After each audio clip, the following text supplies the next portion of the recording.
Everyone, আসসালামু আলাইকুম। আজকে এবার থেকে আমি নিয়ে রওনা দিয়ে দিচ্ছি চট্টগ্রামের উদ্দেশ্যে। কারণ এখানে আমার বোনের বাসা রয়েছে, 2-3 বছর ধরে এখানে যাওয়া হচ্ছে না, তাই ভাবলাম আজকে যাই ওইদিকে একটু আপনাদেরকে ঘুরে দেখাই। তো সাথে থাকুন। ভাই অনেক কষ্ট করে আমাদেরকে বলার পরে সামনে দিছে, ভাইকে অনেক ধন্যবাদ। ভাইয়ের জন্য সবাই দোয়া করবেন। থ্যাংক ইউ ভাই আপনাকে। আসসালামু আলাইকুম। আমাদের সার্ভিস তো ইনশাআল্লাহ ইনশাআল্লাহ ফার্স্ট টাইম যাচ্ছে আপনাদের সার্ভিস করতে। ইনশাআল্লাহ নেক্সট টাইম আবার হ্যালো এভরিওয়ান, আমরা ভাবছিলাম রেল করে যাবো, বাট রেলের টিকিট বুকিং হওয়ার কারণে আমরা রেল করে যেতে পারি নাই।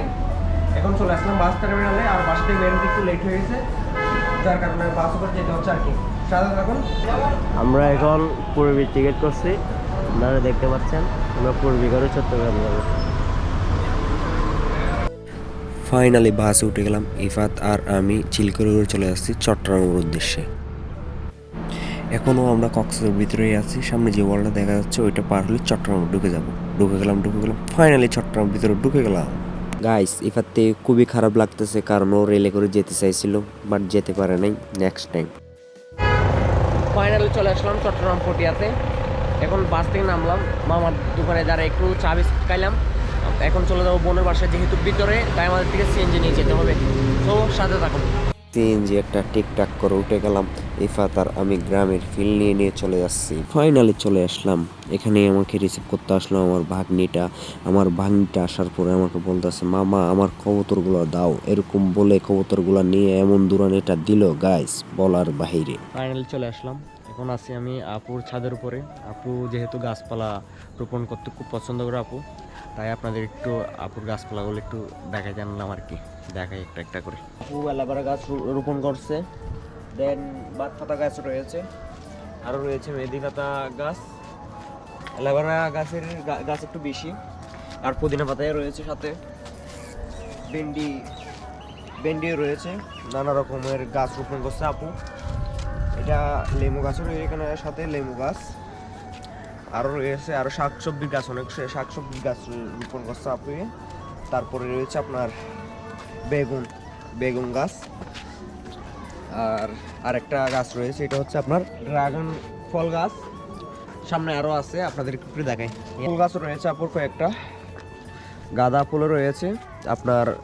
আরেকটা মেবি শিওর নামটা জানা নেই এই ফুলের, যারা চিনেন আর কি তারাই বলতে পারবেন আর কি। আমি তো ওই ফুলের তেমন আইডিয়া নেই।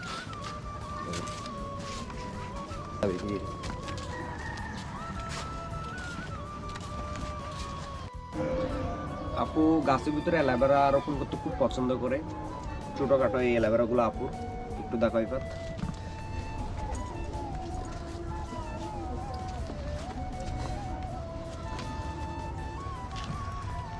আপনাদের কারো লাগলে আমাকে বলবেন, আমি আপনাদেরকে পাঠিয়ে দিব, নক করবেন ইনবক্সে।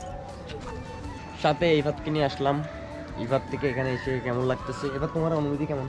অনুভূতি তো খুব ভালো, অনেক ভালো লাগতেছে, কিন্তু এখানে সমস্যা হচ্ছে অনেক ঠান্ডার কারণে বেরিয়ে হতে পারতেছি না। বাসা থেকে বের হওয়ার ইচ্ছেটাই নেই একদম। গ্রামে তো ঠান্ডা একটু পরে বেশি, সেটা তো সবাই জানে। তারপরও আমরা একটু আপনাদেরকে গ্রামের কিছু ভিউ দেখানোর চেষ্টা করব। তো যাই ওইদিকে, সাথে থাকুন। গ্রামে তো এগুলা অলওয়েজ দেখা যায়।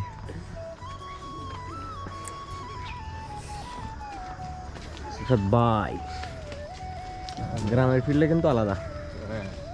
খেতির কাজ চলতেছে, আপনাদের একটু দেখানোর চেষ্টা করি। ছোট ছোট চারা রোপণ করতেছে।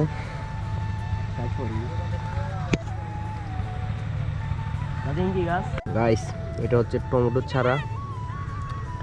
এখানে টমেটো রোপণ করতেছে, চাষ করতেছে আর কি টমেটো। গাইস এখনো ছোট, এখন আন্টি কি পাতা হয় দিবা? এটা কি পাতা? কফি শাক। অনেক সবজি গাছ রোপণ করতেছে, বাট ছোট ছোট তো চারাগুলো ছোট তো, যার কারণে চিনতেছি না।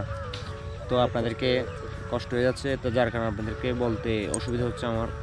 তাইলে আপনাদেরকে না বলি, ছোট করে আপনাদেরকে চারাগুলো দেখাই আর ভিডিওটা এনজয় করুন। আমি আর ইফাত যে এই এরিয়াতে আসলাম, এই এরিয়াতে বেশিরভাগ টমেটো আর হচ্ছে আপনার মরিচ, কাঁচামরিচ, বেগুনি এরকমের চাষ বেশি করতেছে এখানে। আপনাদেরকে একটু দেখাই। আপনারা এখন এখানে দেখছেন মরিচ গাছ, তারপরে শাক, মানে শাক আছে, তারপর এটা হচ্ছে আপনার ধনিয়া পাতা, আর এটা হচ্ছে লাল শাক। কি সুন্দর লাগতেছে দেখেন। আপনারা এখানে গ্রামে না আসলে আসলে এরকম দৃশ্যগুলো দেখতে পারবেন না। আপনারা গ্রামে আসবেন, ঘুরবেন, দেখবেন। কত সুন্দর লাগতেছে দেখুন তো guys। এখানে আরো কাজ চলতেছে, মুরব্বি আরো রোপণের কাজ চালাচ্ছে। আরো আপনাদেরকে গ্রামের কিছু মুহূর্ত শেয়ার করলাম আর কি। ব্লগটি এই পর্যন্ত। সবাই সুস্থ থাকবেন, ভালো থাকবেন। আল্লাহ হাফিজ।